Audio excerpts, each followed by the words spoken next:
Okay.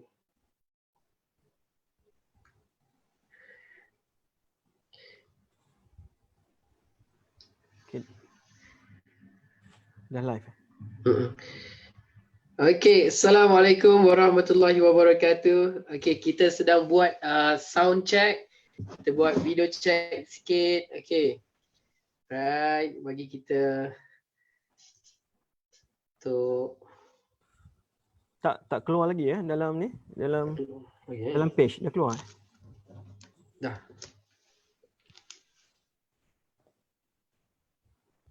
Yes.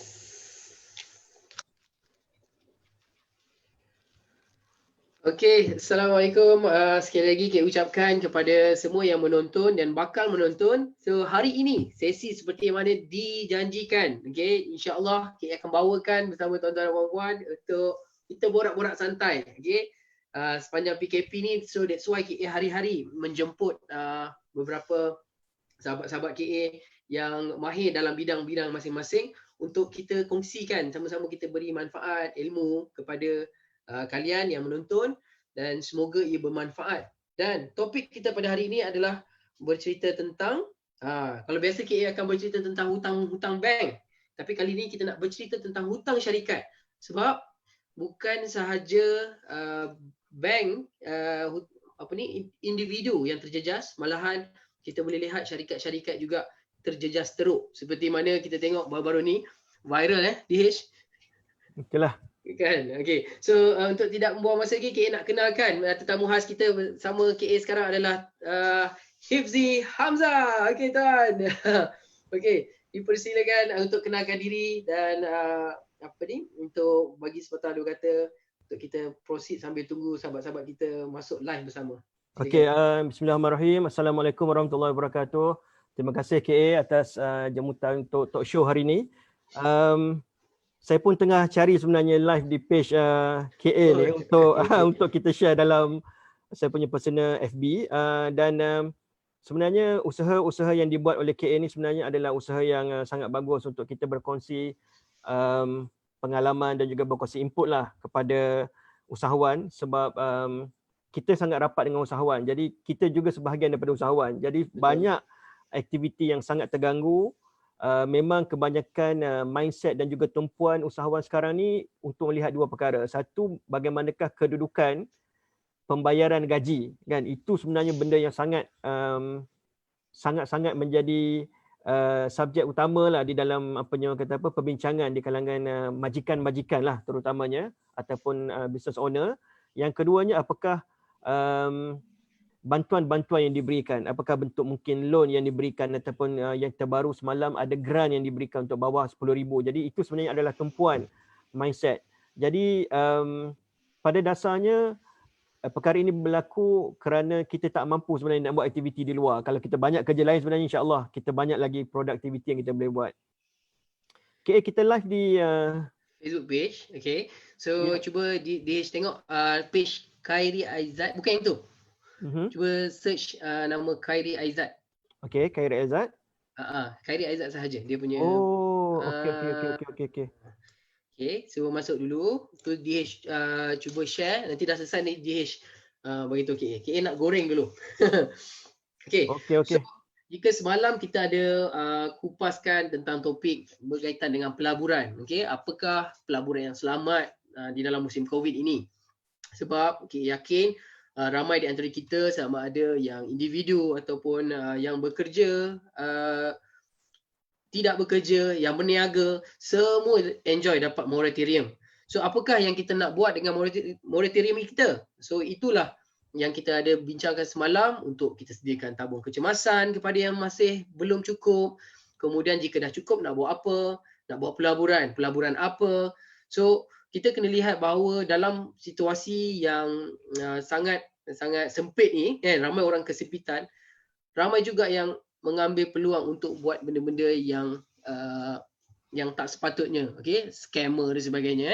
So kalau kita lihat baru-baru ni pun sahabat kita ada share pasal akaun hilang lah, duit hilang, macam-macam.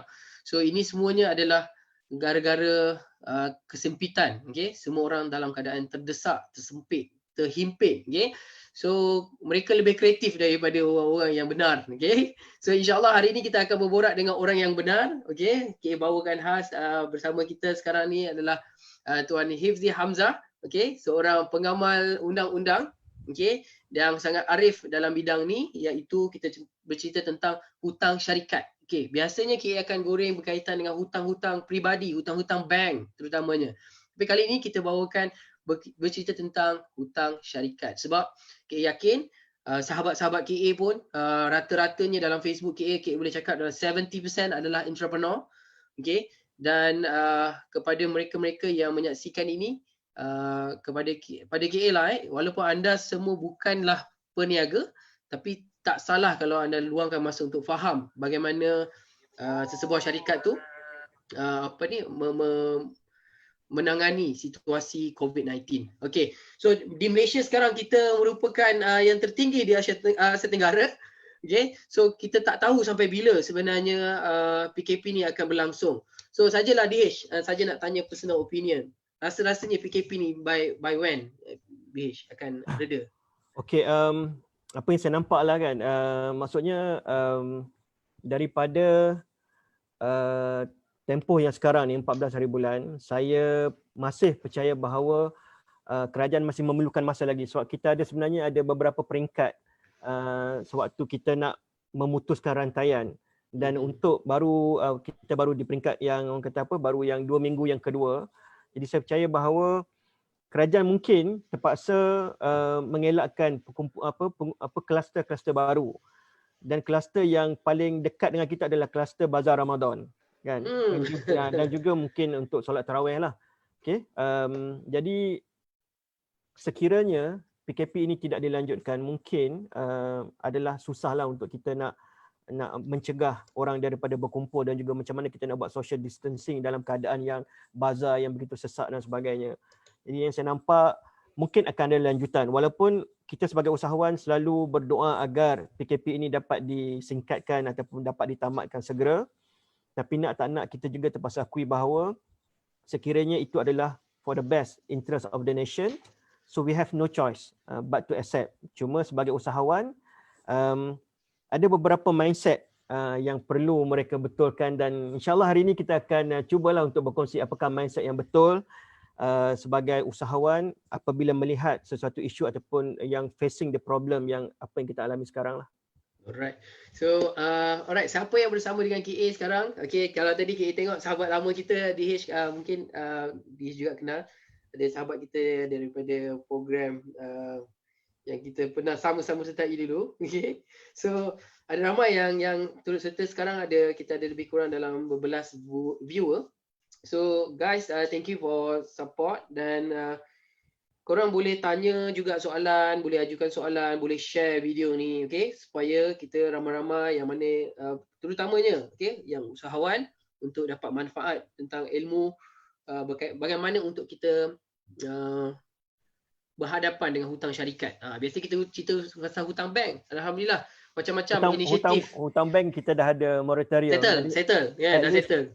At least sebenarnya 6 bulan ni lega lah. 6 bulan sahaja, 6 bulan. Kan? Betul. Selepas tu mungkin akan ada non-performance loan, NPL yang banyak, dan saya menjangkakan di akhir tahun nanti akan banyak berlaku default kerana mungkin cash flow kita masih lagi belum seimbang, belum lagi dapat back to the normal, belum ada aliran yang cukup untuk kita nak membuat contribution. Sebab lagi pun kita dah pun melatih diri kita 6 bulan ni, kita mungkin mengubah gaya expenses kita kan.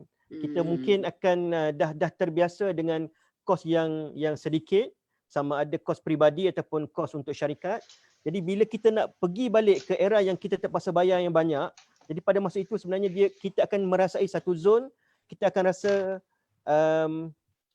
keperitan. Sebab sebelum ni dah 6 bulan kita latih kita dengan tak perlu bayar hutang, tak perlu bayar pinjaman bank. Jadi akan kita jangkakan akan berlaku banyak default pada akhir tahun dan juga awal tahun depan. Betul.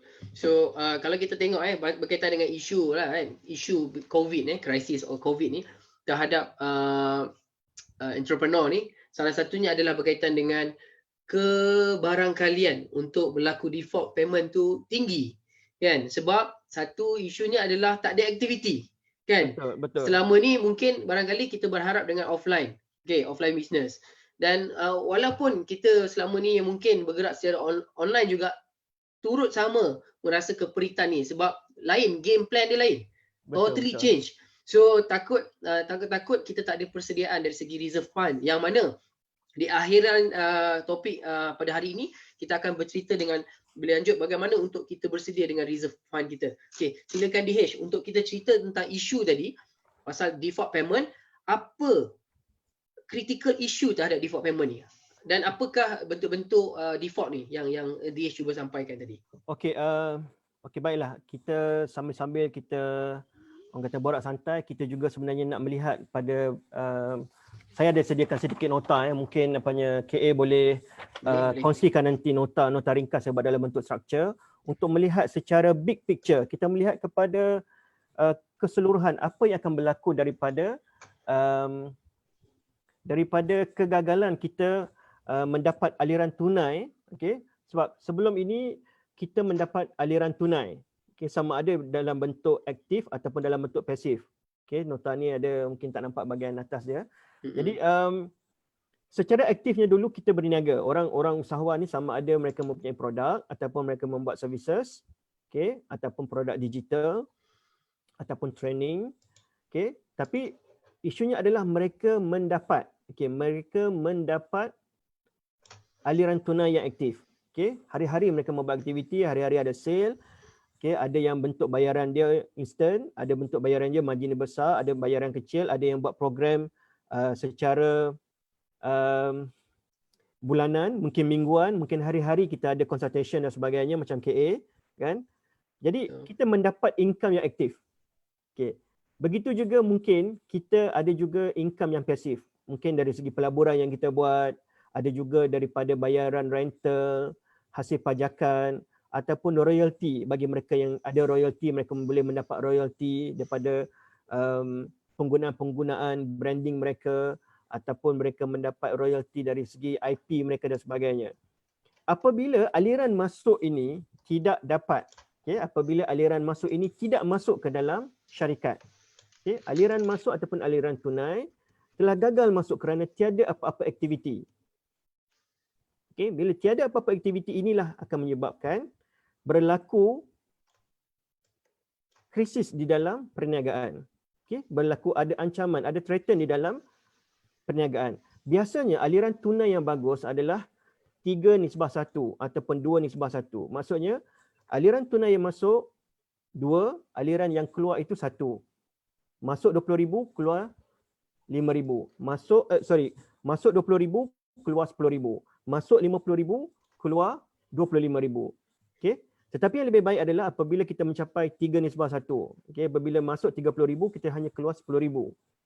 Tetapi malangnya sebelum ini pun mungkin kita pun telah berlaku krisis di dalam perniagaan. Maksudnya aliran kita itu tidak seimbang. Mungkin kadang-kadang 1:1. Masuk 10,000, keluar pun 10,000.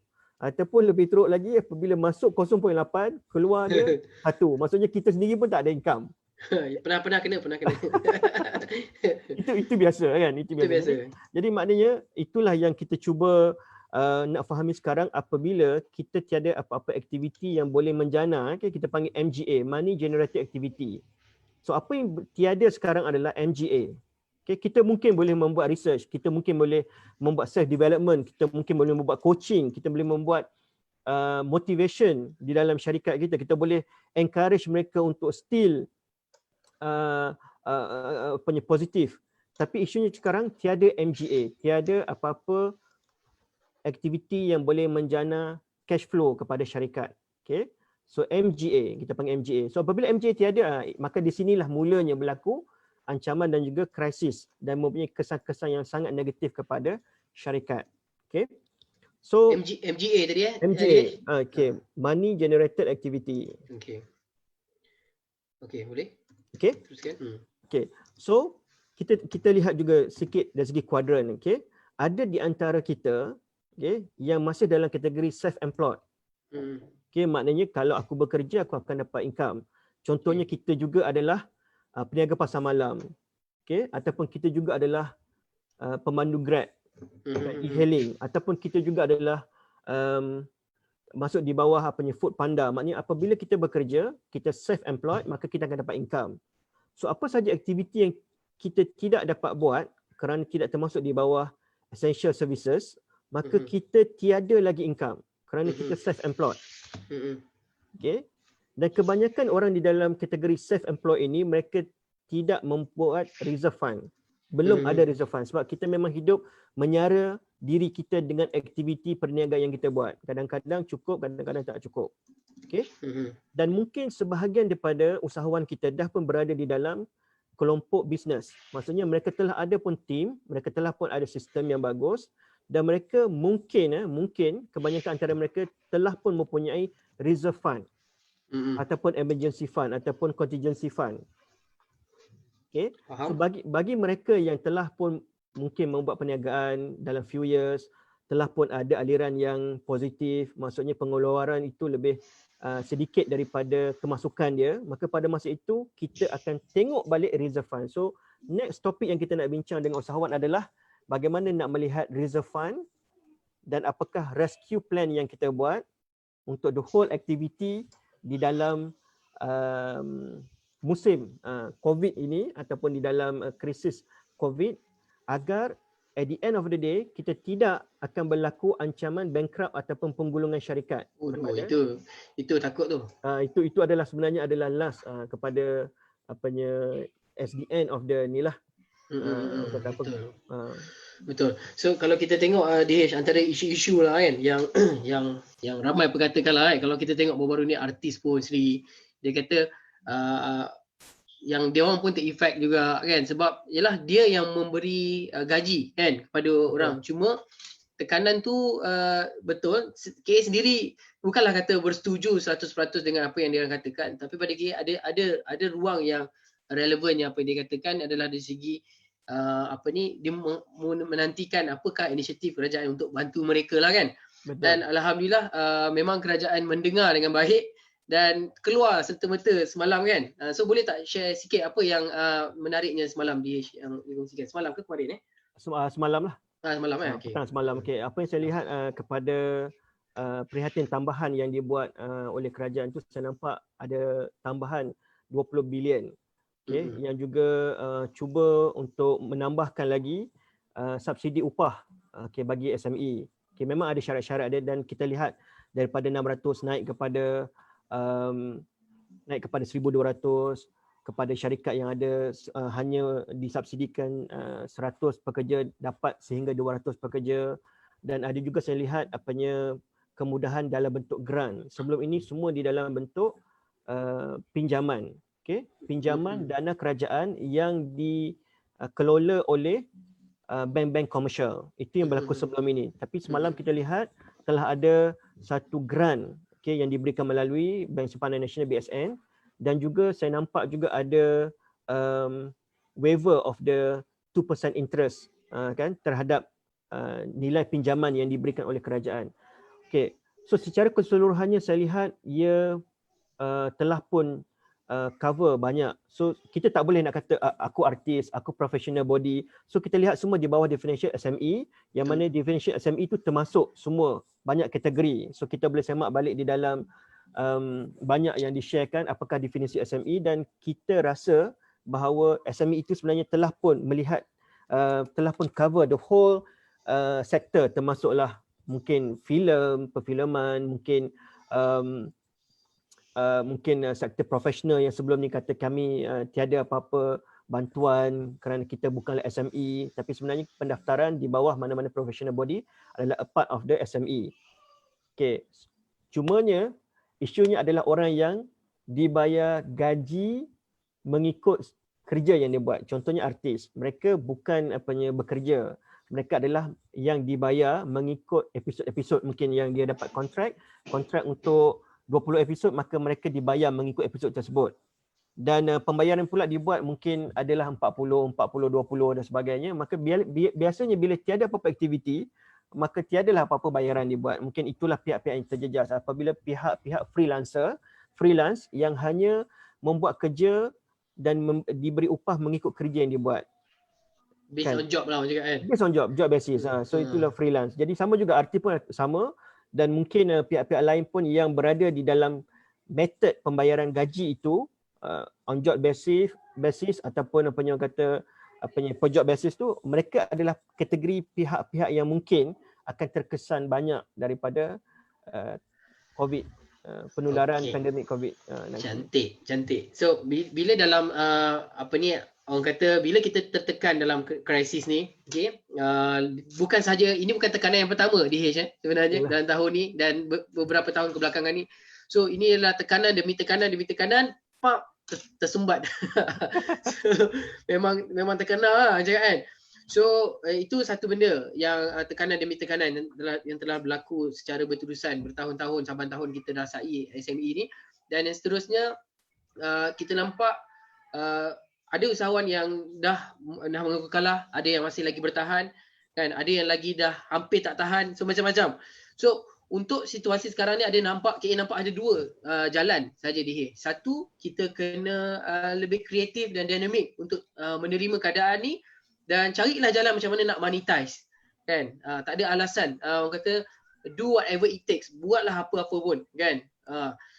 Tantang mungkin sanitizer, jual lah asal orang kata ada income. Okay, itu satu bahagian. Dan satu lagi bahagian yang kita akan masuk lebih dalam sikit kejap lagi adalah berkaitan dengan what if kalau dia dah cuba berkali-kali tapi tak berjaya.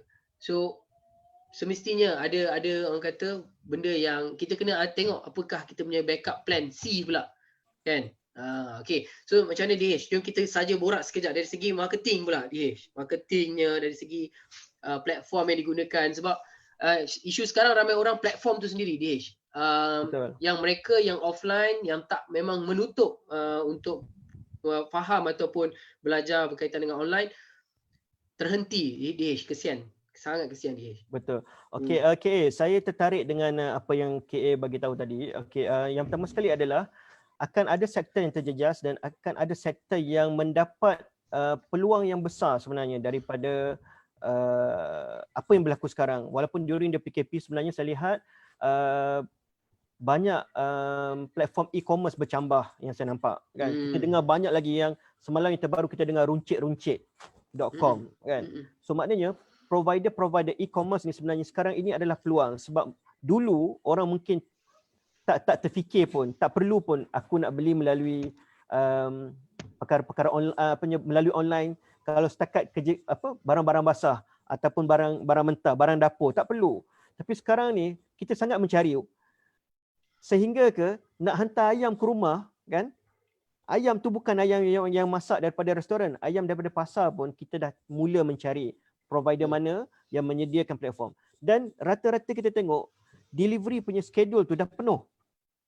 Minggu, 2 minggu ke depan. So maksudnya ada sektor yang terjejas dan akan ada sektor yang sebenarnya mendapat orang kata durian runtuh daripada apa yang berlaku sekarang.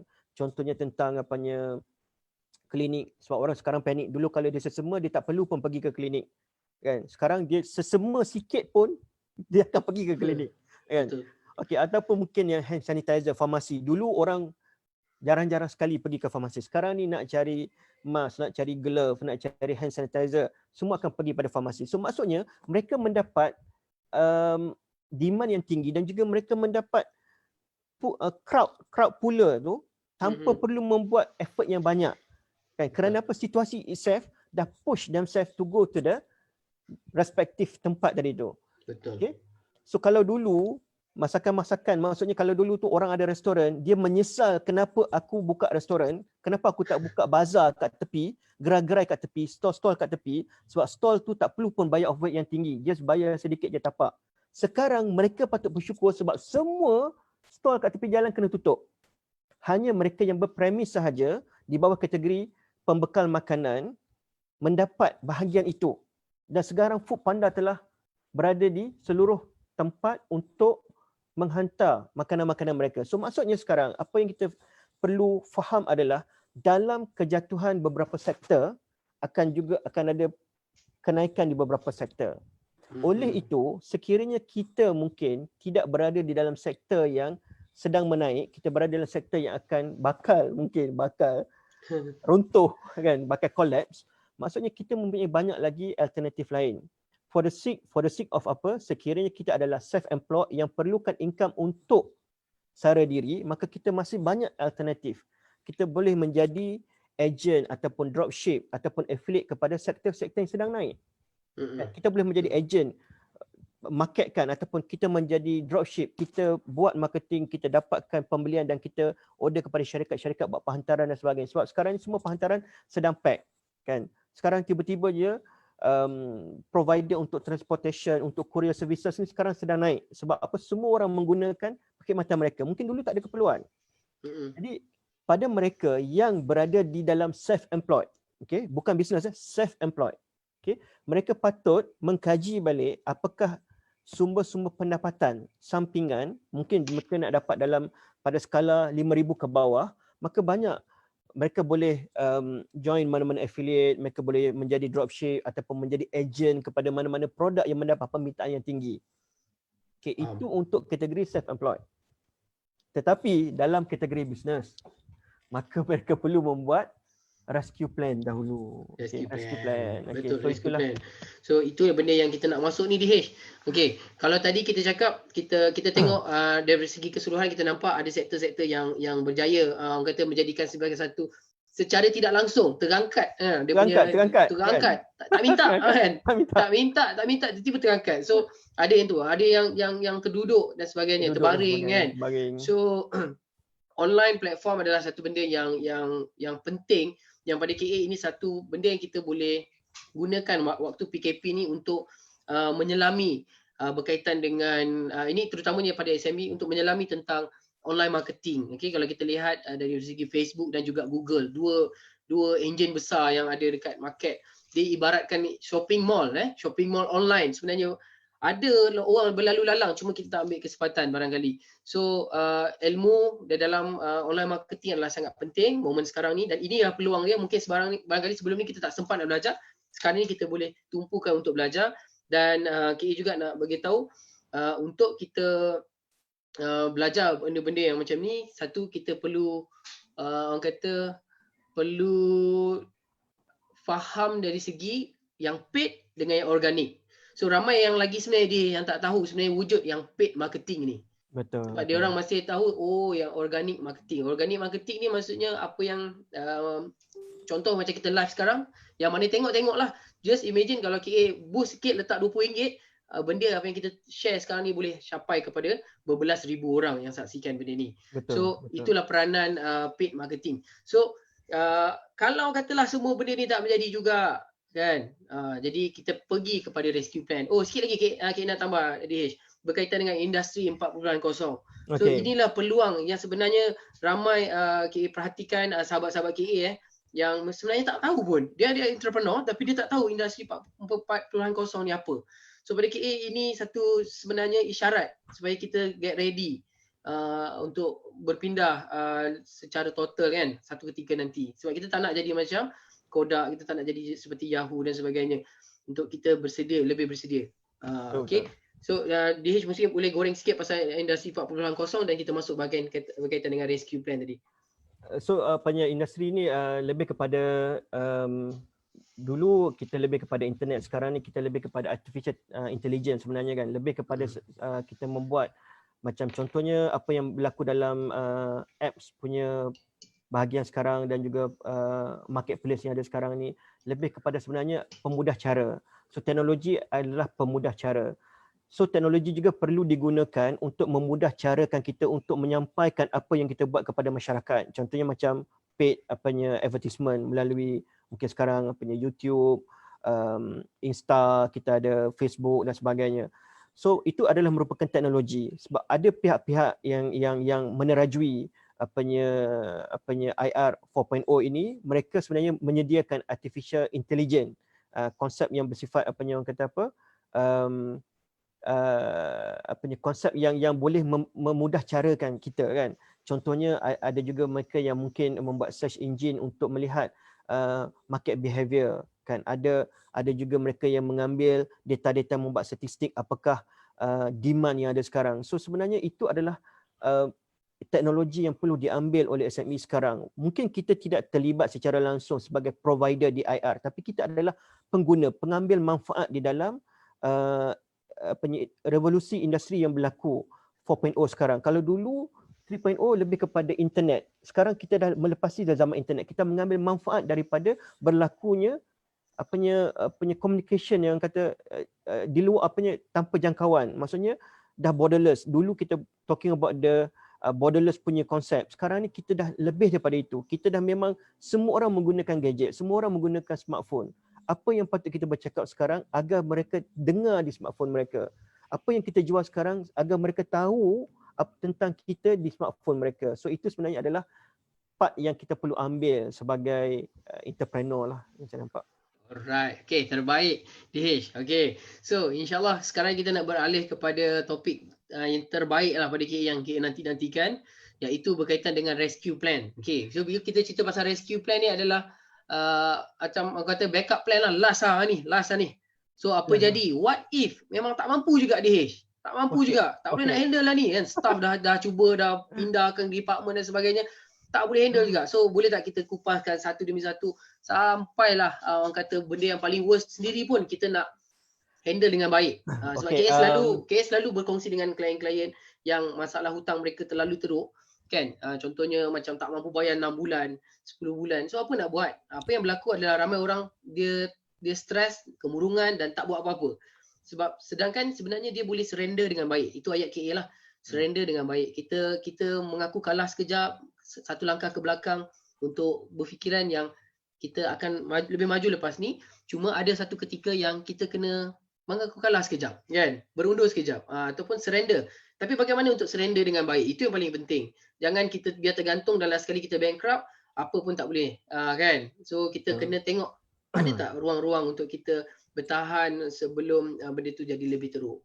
Okay, rescue plan ni sebenarnya ada banyak peringkat. Okay, so kita melihat dulu kepada rescue plan untuk kita nak sustainability. Maksudnya sekarang ni dalam keadaan yang kita nak survival mode. Okay, so sekarang ni adalah rescue plan untuk survival. Okay, survival tu macam mana? Daripada kita tutup, kita nak bertahan supaya perniagaan kita jangan tutup. Kalau kita ada premis kedai, kita nak bertahan agar premis kita jangan tutup. Kalau kita ada staff, kita nak bertahan agar staff kita tak perlu berhenti kerja. Itu nama dia survival. Maksudnya, how to survive. Macam mana rescue plan yang patut dibuat agar satu adalah kita masih lagi boleh bertahan, kita masih lagi boleh berniaga, kita masih lagi selepas daripada ini, kita masih lagi boleh beroperasi dan menjana pendapatan. Okay. So ada beberapa kaedah yang biasa kita guna di dalam rescue plan. Konsepnya mudah. Kapal kita nak tenggelam. Okay. Kapal nak tenggelam, muatan kita syarat. Apa patut kita buat? Kita terpaksa buang sebahagian daripada bebanan agar kan kapal kita tu tidak tenggelam. Cantik lapik dia tu, Diyesh. Cantik lapik dia tu. Kalau salah lapik ni kena viral kita ni. Okay. So itu sebenarnya adalah konsep yang kita pakai dalam rescue. So bagaimana kita nak faham tentang bebanan yang dibawa oleh kapal. So bebanan itu apa? Bebanan itu adalah overhead yang tinggi. Okay, overhead yang tinggi dan juga komitmen yang tinggi. So overhead yang sering kita tahu adalah tentang overhead gaji. So itu mungkin adalah overhead yang paling besar. Okay, bagi company-company kecil, overhead gaji adalah overhead yang paling besar. Bagi company-company besar, mereka seimbang. Mereka ada loan dengan pihak bank, mereka ada overhead staff, mereka ada juga overhead untuk kos-kos yang lain. Tetapi mereka seimbang. Tetapi untuk SME, gaji pekerja adalah overhead yang paling besar. Mungkin represent 80% daripada perbelanjaan bulanan. So maksudnya contohnya mereka berbelanja 20,000 untuk overhead. Mungkin gaji pekerja adalah 15,000 ke 18,000. Kan selebihnya adalah untuk bayaran rental, bayaran sedikit utilities dan sebagainya. So, nak tak nak dalam keadaan sekarang, sebagaimana kisah Nabi Allah Yunus, kan, sebahagiannya perlu kita bawa keluar.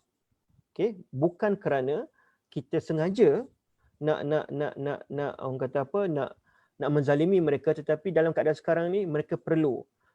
Takkan kita yang nak keluar. Kalau kita nak keluar berarti kita tutup. Kalau kita tutup, berarti kalau ada 10 orang bekerja, 10 takkan ada kerja. Okay? Kalau kita yang keluar, so maksudnya tak apalah, biar akulah yang keluar. Biar aku pergi cari kerja lain kan. Maknanya kita tutup kedai. Kan? Maknanya nak tak nak kita terpaksa melihat. So di situlah ada konsep kalau kita tengok LIFO, FILO, first in last out, last in first out kan. Itu adalah konsep. Tetapi itu adalah konsep asas sahaja. Tetapi dari segi practicality kita tidak boleh melihat sebegitu. Kerana kalaulah betul dikatakan first in last out, maka sebenarnya yang first in itu mungkin gaji dia paling besar dah. Okay, gaji dia paling besar di dalam syarikat kita. Okay. Bila gaji dia paling besar, mungkin daripada gaji dia 5,000, kita boleh bayar 3 orang pekerja lain. Okay. So maknanya kita mungkin boleh sacrificekan mereka yang bergaji besar. Ataupun mereka yang tidak membawa banyak produktiviti.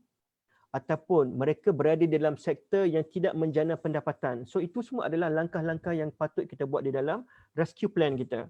Okay, sebab mereka ini, kewujudan mereka dalam syarikat adalah satu bebanan yang patut kita bawa keluar sementara. Sama ada kita buat unpaid leave, sama ada kita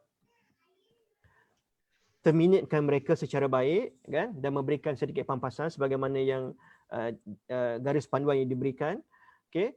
Ataupun kita memberikan notice termination mengikut garis panduan Employment Act Section 12. So itu adalah beberapa langkah yang patut kita buat. Tapi misinya adalah bukan untuk menzalimi sesiapa, tetapi misinya adalah untuk memastikan kapal kita masih boleh bertahan dan tidak karam sewaktu ini. So sekarang ini kita tiada aliran, kapal tak boleh bergerak, kita tak ada cash flow. So kapal hanya stagnan di tengah-tengah lautan. Nak patah balik tak boleh, nak pergi ke pulau pun tak boleh. Nak merentas lautan pun tak boleh. Tak akan sampai destinasi sekarang sebab kita tidak ada cash flow. Adakah kapal itu akan karam bersama-sama dan semuanya tenggelam dan lemas kan? Ataupun sebenarnya kita boleh selamatkan mereka dan selamatkan kita dengan menggunakan alternatif lain. Iaitu sebenarnya kita keluarkan dia tu sebenarnya adalah menyelamatkan dia. Bukanlah kita keluar campak dia ke dalam laut. Tapi sebenarnya macam tadi kita cakap pasal kita follow guideline-guideline yang setia ada sekarang. Kita bagi pelampung kepada dia, kita bagi rescue boat kepada dia untuk dia keluar dengan baik, dan insyaAllah sebenarnya itulah peluang kepada dia untuk bina kehidupan yang lebih baik berbanding dengan sama-sama lemah dengan kita dia. Betul. Okey. Tetapi ada juga beberapa teknik lain yang kita buat. Okey. Contohnya kita meningkatkan juga aliran tunai yang ada di dalam syarikat. Okey. Contohnya kalau dulu kita fokus kepada offline, sekarang mungkin kita boleh fokus kepada online. Okay, maksudnya akan ada juga aliran tunai walaupun aktiviti MGA kita tidak berlaku secara total seperti mana yang sebelum daripada PKP kerana masih ada limitation. Okay, so kita buat kepada online. Okay. Ataupun dulu kos kita kecilkan kos gaji dan kita tingkatkan bajet yang sama kepada kos paid punya advertisement untuk mendapatkan aliran masuk. Okay. Ataupun kita mengecilkan gaji mereka tetapi memberikan plus the commission kalau you dapat buat jualan. Okay, maksudnya ini adalah alternatif kepada plan lain sebelum daripada kita mencampakkan mereka ataupun membawa mereka keluar daripada kapal. Okay? Yalah. Ada lagi beberapa pelampung-pelampung yang kita boleh buat. So ada juga yang kita tukarkan mereka, kita tukarkan department mereka daripada dulu tertumpu kepada operation, sekarang masuk di dalam tim membuat sale ataupun membuat marketing sebab kita perlukan jentera yang ramai. Okey, jentera yang ramai di tempat yang menjana pendapatan daripada tempat yang beroperasi. Okey, dan juga kita boleh juga dalam keadaan yang tertentu dalam keadaan yang mungkin bukan PKP, kita menjana pendapatan melalui fasiliti yang kita ada, kelengkapan-kelengkapan yang kita ada. Contohnya kami pernah dulu waktu yang kita berada dalam keadaan yang kritikal, kita gunakan sebahagian daripada office, sebahagian lagi tu kita buat kita open kepada subtenants, sublet yang lain, okey, untuk mereka masuk dan membayar. Dan apa yang mereka bayar dengan dulu kita dah ada meeting room yang cantik, kita dah ada bilik, kita dah ada meja yang elok dan sebagainya, mereka bayar itu cukup untuk sebenarnya menampung keseluruhan bahagian kita. So maknanya mereka masuk di bahagian depan tapi mereka semua dah bayar the whole office yang kita ada, termasuk utility yang kita ada. Itu juga adalah sebahagian daripada kaedah macam mana kita nak rescue. Contohnya juga bila kita ada meeting room yang baik ataupun training room, maka kita dulu kita mungkin buat untuk internal punya aktiviti. Sekarang kita open kepada pihak-pihak luar yang nak menyewa bilik meeting kita. Kami pernah dulu sewakan bilik meeting. Sebab bilik meeting kita siap dengan fasiliti. Jadi ada orang yang mungkin nak jumpa klien yang bagus, mereka perlukan tempat. Jadi kita menyediakan ruang meeting yang bagus, kita sediakan fasiliti dalam tu, ada yang menyewa projektor sekali untuk per hour basis, dan kita dapat income itu untuk menampung sebahagian daripada sewaan yang kita buat, mungkin dalam bentuk 50% daripada sewaan dengan penggunaan fasiliti yang kita ada.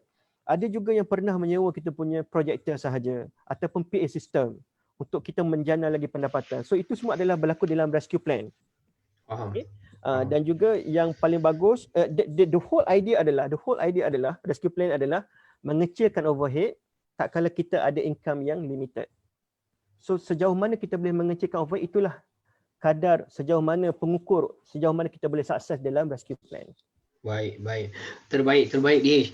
Okey, ngam. Macam kita dah tengok beberapa benda yang kita boleh buat. Orang kata selain daripada bila kita cerita tadi marketing kan, adalah satu aktiviti yang boleh berpeluang, berpotensi untuk bantu company untuk tingkatkan jualan.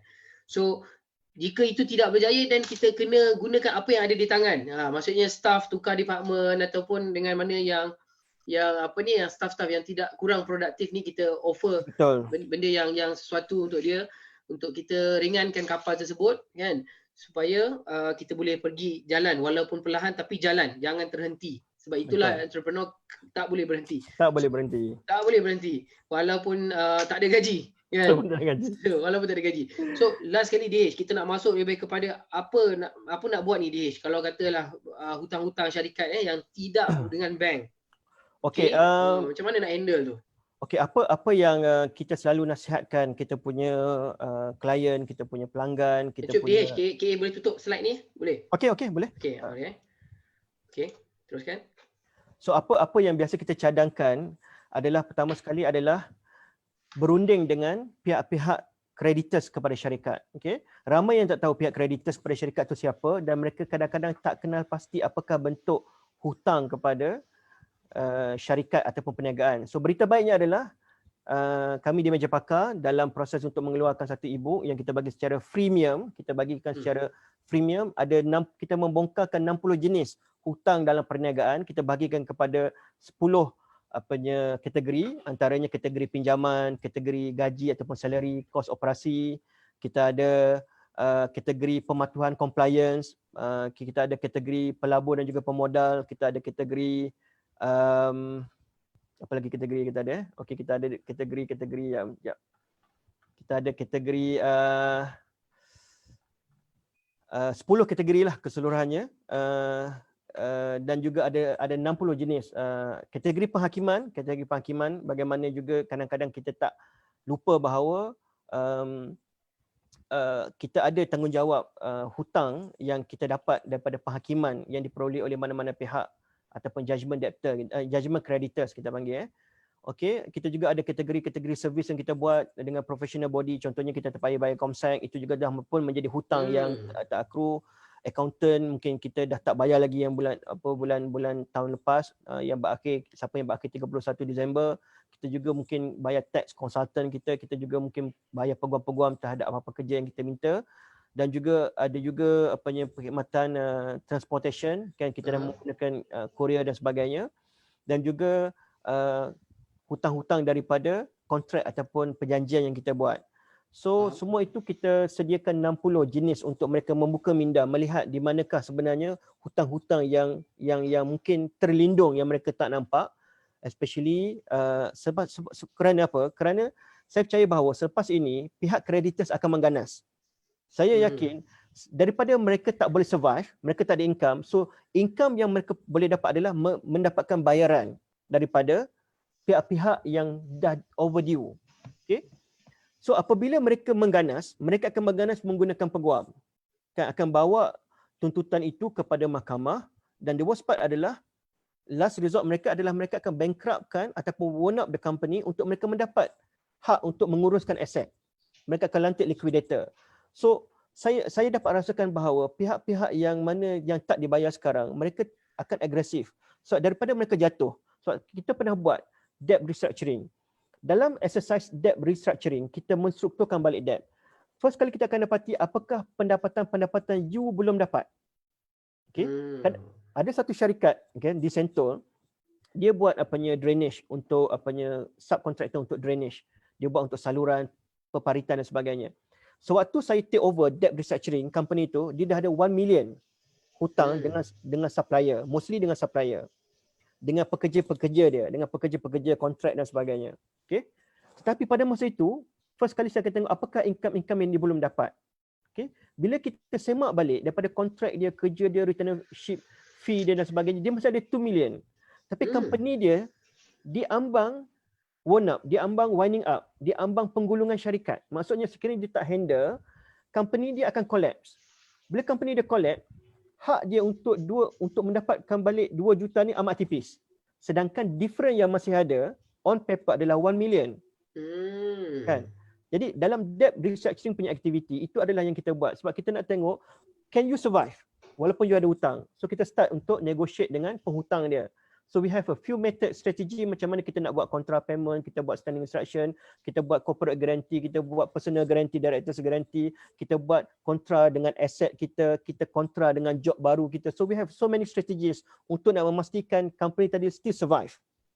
Ataupun kalau kita ada aset, macam mana kita nak cairkan aset for the sake of the settlekan hutang-hutang yang ada. Sebab ruginya adalah kalau dia tak dapat handle hutang 1 juta, dia tak akan dapat hak untuk collect 2 juta.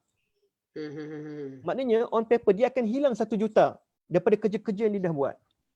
Okay. Begitu juga satu company yang saya buat adalah company ni sangat famous. Dia adalah di antara number 2 dalam rangkaian kopi-kopi papan. Ada satu masa dahulu, okay? Dengan nama sangat catchy, dengan dia punya income yang sangat banyak beratus ribu setiap bulan. Tetapi itu we are talking about sale 300,000, 400,000 sebulan. Tapi malangnya dia tak dapat nak buat collection daripada kedai-kedai yang dia letak. Sebab agent dia punya format adalah letak dulu back to back. Aku bagi papan baru, aku ambil bayaran untuk kopi papan yang lama. Wow. Apa yang berlaku bila dia berdepan dengan satu tekanan daripada creditors ni pihak yang sepatutnya dia bayar hutang daripada kilang dan sebagainya. So dia tak dapat bayar sebab aliran tunai dia sangkut. So daripada situ dia bakal kehilangan hak untuk collect lagi 1 million payment yang ada di kalangan kedai-kedai mamak, kedai-kedai kopi, restoran dan sebagainya. So apa kita buat adalah kita handle dulu hutang ini, dapatkan space, dapatkan masa balik untuk kita bernafas dan kita mula collect. So apa yang saya jangkakan selepas ini adalah creditors sebegini akan agresif untuk collect hutang dia. Betul. Dan mereka akan menggunakan 2. Satu, debt collector. Sebab apa? Debt collector ni datang dengan agresif. Kan? Seperti gangster. Okay? Pergi ambil kereta terus, okey aku pegang kereta engkau, aku pergi balai polis, aku pergi tulis bagi tahu kereta ini diserahkan oleh si fulan bin si fulan untuk cagaran. Padahal kita tanpa kerelaan. Kita tak pernah nak bagi pun. Ada yang pergi ambil frame yang beratus ribu dekat office tu, dia ambil frame tu dia bawa balik. Ini cagaran dia kata. Kan? Ada yang ambil macam-macam lah kan, ambil laptop, ambil apa semua sebagainya. Sebenarnya dia nak suruh bagi satu tekanan. Jadi debt collector akan mengganas sebab pada ni. Yang kedua adalah melalui peguam mereka akan bawa melalui saluran civil pergi ke mahkamah dan memberikan ancaman untuk membankruptkan mana-mana individu ataupun untuk menggulung mana-mana syarikat. So itu sebenarnya adalah apa yang saya jangka akan berlaku dan apa yang mereka patut buat adalah mula berbincang sama ada secara bertulis ataupun rundingan face to face. Dalam keadaan sekarang lebih baik bertulis. Sebab kita tak dapat nak buat face to face, mungkin tak dapat kalau jumpa pun melalui Zoom sebagainya, mungkin tak dapat nak feel. So kita kena tulis dulu bagi tahu keadaan sekarang bagaimana kita akan mula orang kata membuat bayaran setelah berlakunya aliran cash flow dan sebagainya. So itu adalah beberapa kaedah-kaedah yang patut mereka buat dalam keadaan sekarang sebelum mereka terkena ancaman-ancaman yang lebih besar lah. Okey, maksudnya sebenarnya inilah masa dia. Walaupun sebenarnya satu Malaysia dan satu dunia pun dah tahu sebenarnya bakal berlaku orang kata potensi kreditor ni dah boleh agak apa yang DH cakap tadi kan. So dia dah tahu dah. Aku dah plan dah. Aku memang kena kejar dia ni. So untuk sebagai usahawan yang ada hutang-hutang macam ni, so apa yang kena buat adalah buat secara bertulis ataupun bertemu secara mungkin virtual macam ni sebelum keadaan yang kita tak boleh nak bayar. Itu Betul. lebih baik kan? Betul. Itu tak ada tekanan. Tunjukkan bahawa kita tidak lari daripada tanggungjawab kita. Kita sedar yang kita tak bayar, cuma kita minta sedikit kelonggaran. Sebab Betul. mereka juga adalah manusia yang patut kita santuni. So the best adalah untuk menunjukkan satu karakter yang baik, kan? Tunjukkan bahawa kita usahawan yang Bertanggungjawab. bertanggungjawab, kan? Apanya, kita bagi tahu yang memang kita berlaku kelewatan pembayaran, kita berlaku Ataupun bakal berlaku nanti bakal berlaku sebabkan nanti. apa yang berlaku pada situasi company kita. Yes, Mungkin yes. kita dah ambil pendekatan macam tadi dia cakap, mungkin setengah staff kita terpaksa hentikan ataupun barangkali unpaid leave. Kita dah buat beberapa inisiatif tapi kita just nak bagi tahu awal-awal, andai kata berlaku kelewatan, jadi kita nak minta you all faham ataupun bagi timbang macam Betul. mana. Dalam situasi yang lazim yang kita jumpa, sekiranya kita memang adalah a good paymaster pada satu masa dahulu, mungkin kita sebelum ni pun kita memang selalu bayar on time ataupun kita tak adalah sengaja nak lari daripada membayar dan sebagainya, biasanya mereka boleh memberi pertimbangan. Cuma mereka nak akan tunjukkan what's your commitment. You kena tunjukkan juga put your effort, kan? So walaupun sedikit. So kita daripada sinilah sebenarnya dia ada beberapa strategi lain bagaimana kita nak minta tangguh untuk bayar hutang yang besar, kan, untuk kita settlekan hutang-hutang yang kecil dulu. Contohnya mungkin kita perlukan 6 bulan untuk bayar hutang-hutang kecil, tapi dengan kita menangguh bayaran hutang besar, jadi kita dapat bayar mungkin dalam masa 2 atau 3 bulan. So menyebabkan kita at the end after the 3 months nanti kita akan mendapatkan kelonggaran sebab kita cuma serve beberapa loan sahaja. It's not the loan from the bank. It's a payment yang dah overdue. So Betul. it turn to debt. Betul. Alright. So baik DH. So kita dah hampir mencecah 1 jam, lagi 5 minit. So kita dah dalam penggulungan sekarang. Bukan gulung carikan. Tapi nak gulung topik ni. So di hujung ni kita nak offer kepada sahabat-sahabat yang berminat untuk nak tahu lebih dalam berkaitan dengan kewangan, okey. Tak kisah sama ada dalam segi hutang kewangan individu dan hutang kewangan syarikat. So insya-Allah sikit hari demi hari kita akan kongsikan secara berkala sepanjang tempoh PKP ni di Facebook page KA dan insya-Allah kita akan share juga di KA punya Facebook personal. So KA ada terdengar tadi DH ada kata berkaitan dengan e-book. Okey. So ada tak special offer DH nak bagi untuk kita punya penonton-penonton dan apa yang mereka patut buat DH? Satu, ilmu kena ada lah. Okey, ilmu kena ada nak berhadapan dengan situasi macam ni. So andai kata adalah DH sometimes kan DH ada orang tak boleh handle sendiri DH. Okey, dia cuba buat carian, dia cuba tanya kawan dan itu dan ni, tapi dia tak tahu mana nak rujuk yang expert. So apa DH punya saranan dan offer? Pertama sekali kalau konsep yang konsep e-book yang saya katakan tadi sebenarnya adalah e-book yang kita bagi percuma kepada mereka yang mungkin drop dia punya nombor telefon untuk kita forwardkan e-book kita. Okay, yang kedua, sekiranya mungkin bila dia melibatkan satu keadaan yang sangat kritikal dan mereka tiada apa-apa idea yang kreatif macam mana mereka nak settlekan situasi tadi, maka mereka boleh merujuklah pakar-pakar macam kita di meja pakar pun kita menerima juga. Sekiranya mereka nakkan apa-apa consultation, so kita boleh memberikan some cadangan. Tetapi di peringkat awal kita memberi dalam bentuk e-book sahaja supaya mereka mendapat some idea dulu untuk mengenali apakah jenis-jenis jenis-jenis hutang yang mereka tak jangka. Okey, hutang so, ini ada 60 kategori tadi kan. Kita buat 60 jenis untuk mereka boleh explore lah kan. Dan yang bagusnya adalah kadang-kadang kita tak jangka sebab dia kadang-kadang dia berlaku komitmen yang kita dah overdue, kita dah lapse kan. Dia komitmen you kena bayar dalam tempoh sekian-sekian ataupun kita dah keluarkan post dated check. Kan kita terlupa waktu dalam PKP, kita dah bagi post dated check. So dia akan jadi bounce check. Bila bounce check dia due to keingkaran. Dia dah melanggar terma-terma penyelesaian. Sebab saya yakin bahawa ramai cek-cek yang overdue yang tengah tendang sebab di pihak kreditor selagi mana bank CDM buka cek deposit buka, so mereka akan masukkan. Mereka takkan tanya pun. Sebab dia tahu that I nak you yang default dulu sebab I senang nak bawa tindakan. So sekarang bila dia dah pegang, dia dah overdue during the PKP, kita pula tak maklumkan pada dia dengan kita expect takkan dia nak masuk, takkan dia tak tanya aku dulu. Tak, because the PKP itu tidak pun menjadikan sebab untuk dia boleh extendkan tempoh pembayaran sedangkan cek dia dah buat katalah 30 hari bulan 3. So pada masa itu memang pihak-pihak yang memegang cek akan masukkan. So dia dah pun berlaku keingkaran. So ini adalah beberapa keadaan yang kita bongkarkan dalam ni supaya mereka mendapat gambaran. Sama ada hutang itu telah pun mereka buat ataupun mereka sedang alami sekarang ataupun mungkin yang akan berlaku di masa akan datang. Sebab dia dah tengok, oh dia dah mula tahu dah tentang kalau pemodal, siapa pemodal? Kalau funder, siapa funder? Apa kategori fund yang mereka boleh dapat? Seed fund, angel fund, kan? Mezzanine fund. So itu perkara-perkara yang dia boleh jangka pada masa akan datang. So itulah yang kita akan InsyaAllah. Thank you very much DH. Guys, kepada yang menonton sekarang dan yang bakal menonton nanti, kalau you all layan video ni sampai habis, okay, yang mana berjaya, okay, ucapkan tahniah sebab at least kita sama-sama faham tentang kebarangkalian, okay, apa yang bakal berlaku jika kita banyak hutang-hutang yang tidak kita jangka. Maksudnya hutang-hutang yang overdue. Yang pada kita mungkin itu bukan hutang, tapi dia return kepada hutang apabila kita tak mampu bayar. Betul kan? Betul. So bersedialah sahabat-sahabatku. So kepada siapa yang perlukan ebook free ni, benda ni dalam pembuatan dan fresh lagi, belum di-commercializekan lagi. So pada yang bakal dapat ni, you all beruntung lah. So komen kat bawah ni, okay, nak ebook. Okay, boleh DM macam tu Boleh. Okay, so you all comment nak ebook. So nanti KA akan minta KA punya admin untuk text you all untuk isikan beberapa detail lah, nama, email address dan juga phone number. So nanti kita akan minta DH hantar dan you akan terima benda tu dan boleh start membaca. Dan seandainya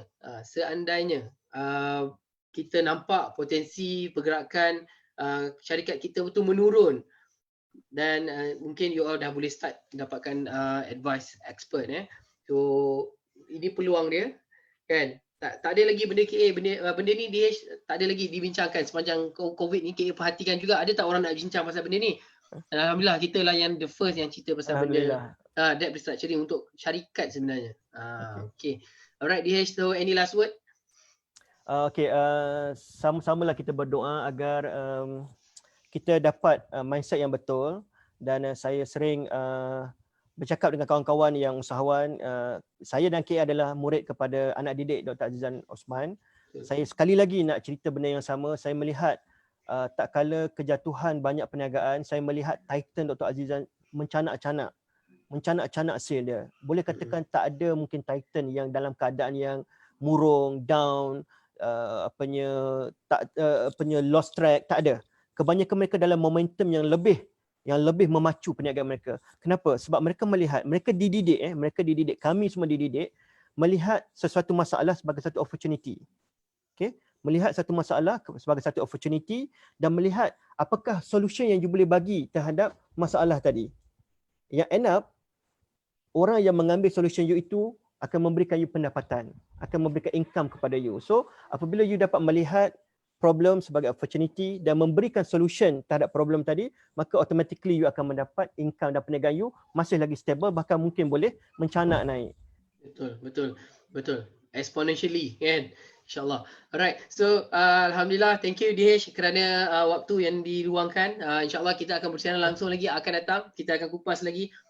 KA nak bawakan sekali lagi nanti DH untuk bawa topik perancangan pusaka pula. Boleh ke DH? Boleh. Alright, okay. Sekian itu sahaja. Terima kasih kepada yang menonton. Komen, jangan lupa komen nak ebook dan insyaAllah KA akan hantar kepada you all. Assalamualaikum.